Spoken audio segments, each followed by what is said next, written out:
Tao po. Hoy ate, ano yun? Ano yun Ay, ate? kuya. Ano yun? Pautang daw po si nanay. Pautang nanay mo? Ang aga ba? Alas 6 lang ah. Hindi na, kuya. Eh, ang Kasi aga-aga gagamitin niya pa ng ate. nanay ko eh. Hindi ako nagpapautang pag maaga pa.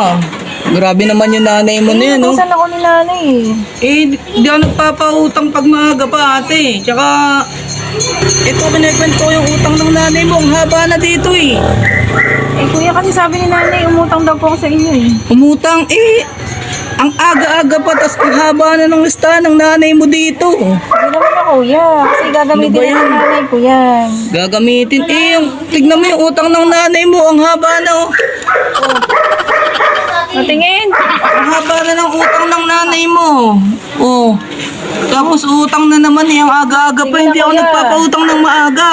Kailangan nga ng nanay. Ilan taon na ba yung nanay mo? 65. 65. Oh, tignan mo inuutang ng nanay mo. Puro whisper. Ay, spare. Oh, kinaganta ko nga. Yung haba na nito. Mapupuno na nga dito. Oh. Puro spare nga. Ano ba naman yung nanay mo? Eh, kasi inutusan ako ni Sabihin mo nanay sa eh. nanay mo, hindi ako nagpapautang ng maaga. Eh, kasi nga, pinapunta ako ni nanay dito. Umutang daw ako dito. Wala naman yun si ate. Nanay mo kaya pumuntahin mo dito?